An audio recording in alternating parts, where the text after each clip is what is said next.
Hello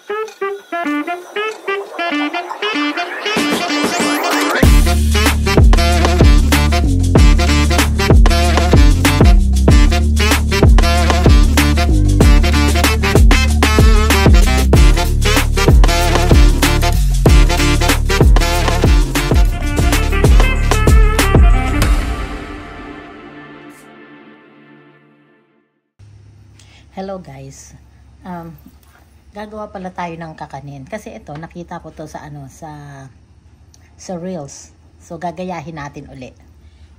Isang kamote, tapos bibiyakin natin siya ng maliliit, tapos i-steam lang natin. Pagkatapos lalagyan natin siya nito, so tignan natin kung magagawa ko ng maganda.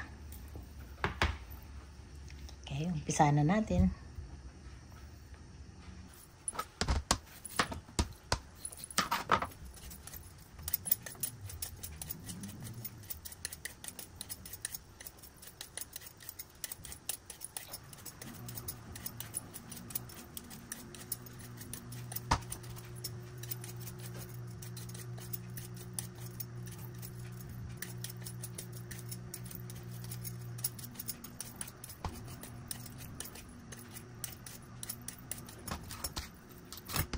Laki.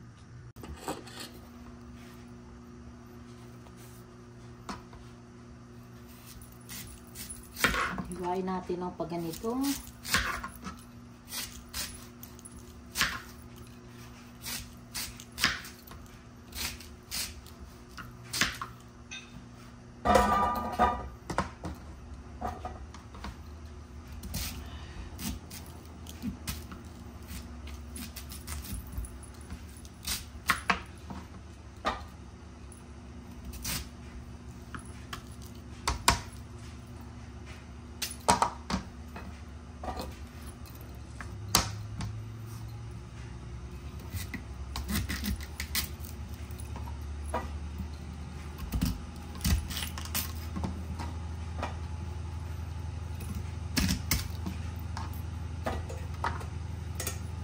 Ayan. Tapos guys, ilalagay natin sa i-steam lang natin to hanggang sa lumambot siya.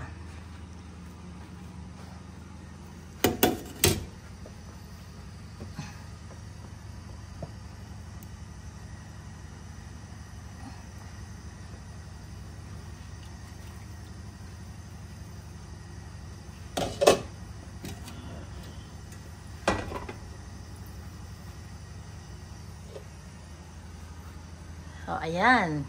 So, takpan muna natin. So, hintayin lang natin siya na lumambot. Nakita ko kasi ito sa reel. So, titignan natin kung magagaya ko siya. Ayan guys. Buksan natin.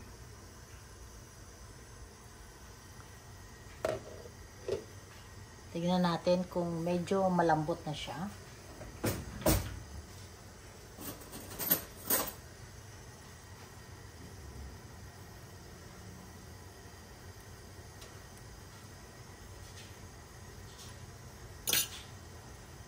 Hindi pa. Sarado pa uli natin. Siguro mga 30 more minutes pa. Ayan, tignan na natin kung okay na siya. Kasi naka 30 minutes na. Pindutin natin. Ay, okay na. Yes. Okay, patayin na natin.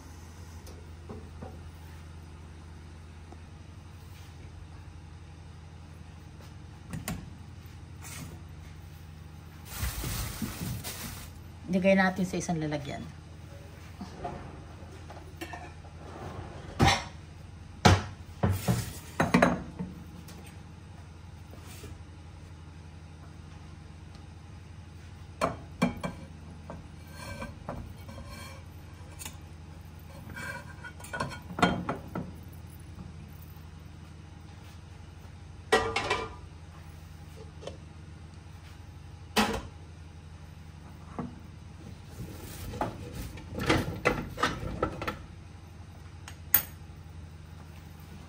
Tapos guys, gaganituhin natin.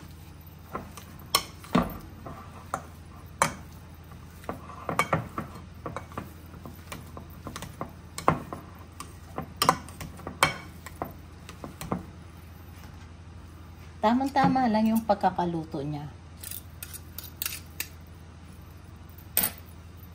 Kasi iluluto pa natin to eh. I-bake natin siya.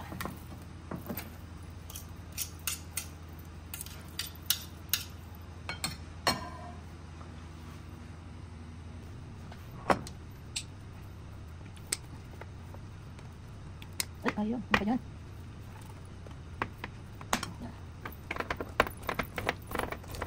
Ay, bakit ayaw ito? Ayaw niya umano? Ano ba yan? Ayaw. Nantiting oh.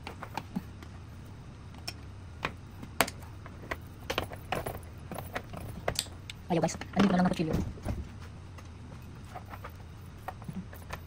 Pwede na yan. Ngayon, maglagay tayo dito.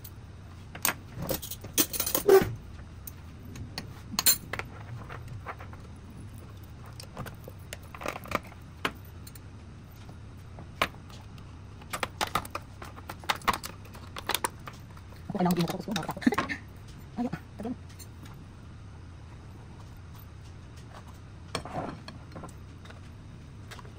Pero hindi natin ito guys ilalahat kasi baka mamaya masyado naman siya tumalis. Matamis kasi siya eh. Ang sarap.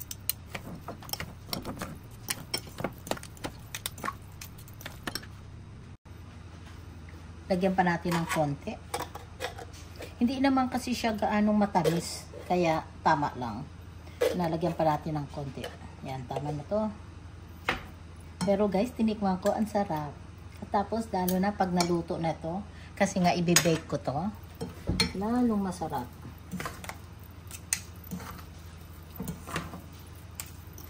Kaya minsan natutuwa ako pag nanonood ako ng mga reels kasi ito lang kasi ang hindi ko pa nagagawa. Marunong ako magluto pero yung maggawa ng mga kakanin, gusto-gusto ko kasi rin ng mga kakanin. Hindi talaga ako marunong gumawa. So kailangan manood talaga ako sa mga reels katulad ito, nakita ko to sa reels. Napakasimple lang kasi niya. Ayan, pwede na siguro to. Tikman natin. Ang sarap.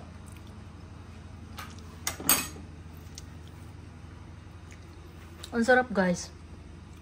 Yummy, yummy.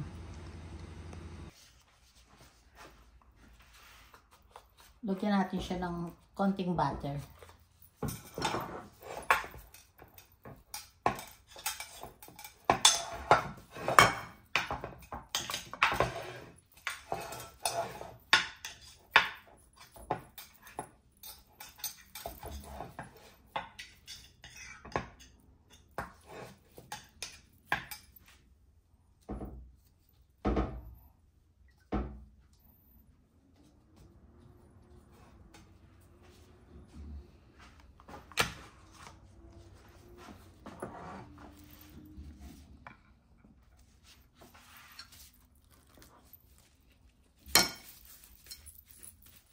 Tapos guys, gaganituhin natin siya oh. Yan. I-shape lang natin.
So, ayan guys, ito lang yung nagawa ko, ayan. Kasi isang piraso lang naman kasi ng kamote. Kaya yun, bibake na natin.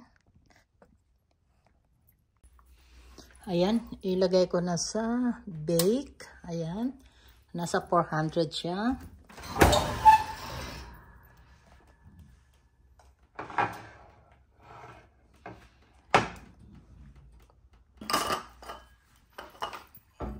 Lagyan natin ng ng oil.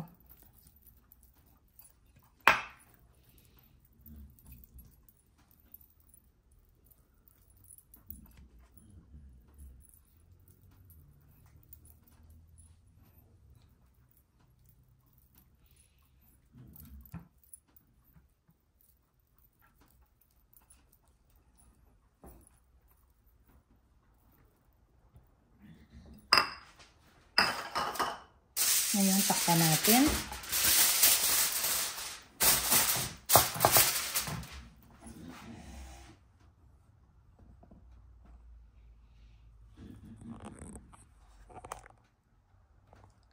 Lalagay ko na siya sa bake. Lagay na natin siya sa bake.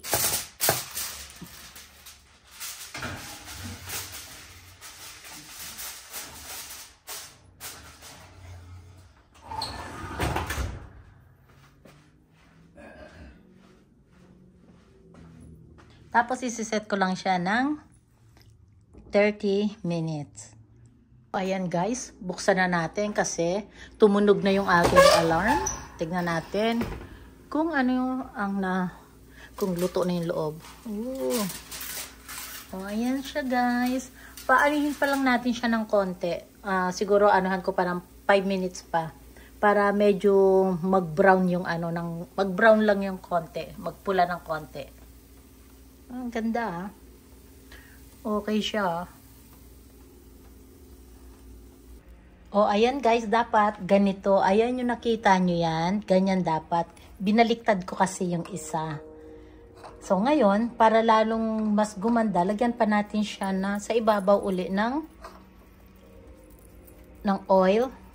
Olive oil ang inilagay ko dito. Tapos, babaliktarin natin siya.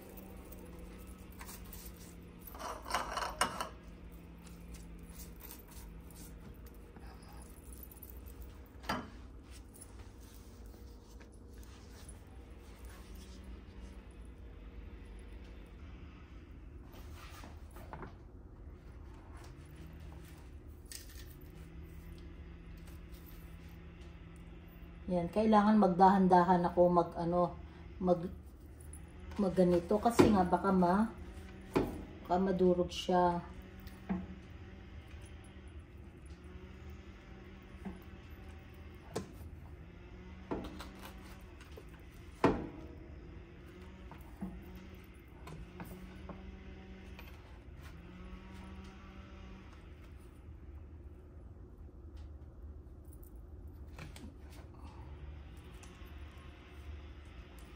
Isa na lang.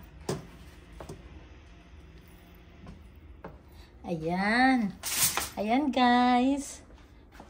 Oh, ayan. Ilagay pa natin ng 5 minutes sa oven.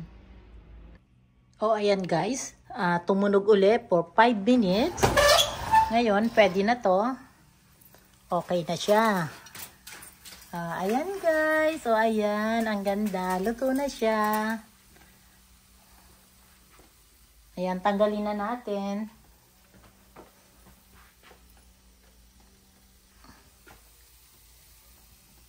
Oh, ayan guys, ito na, luto na yung aking ng aking baked kamote na nilagyan ko ng condense. So, napakasarap niya guys. Titikman ko na siya. Wow. Nakagawa din ako ng panghimagas ko. Oh, thank you for watching. Sana nagustuhan ninyo yung aking ginawa na to. Maraming salamat po sa mga suporta po ninyo. Maraming salamat. Ayan, tikman natin kung ano yung resulta ng aking ginawa na kamote na binake ko with condense. Oh, ayan siya guys. Tikman natin. mainit.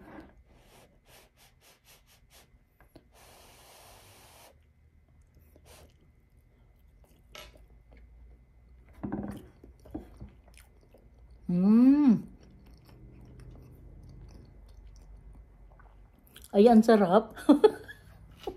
Nakagawa ako ng ng aking nagginaya ko sa Reels. Ang sarap pala, guys. Gayahin ninyo, guys. Ang sarap. Hindi talaga ako nagbibiro. Ang sarap niya.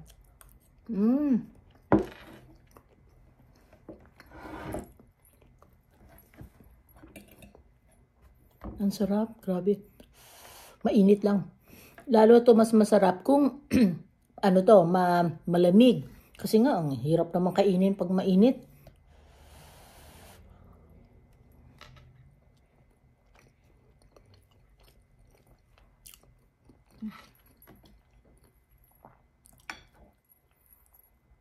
Ang sarap niya. Isa na lang.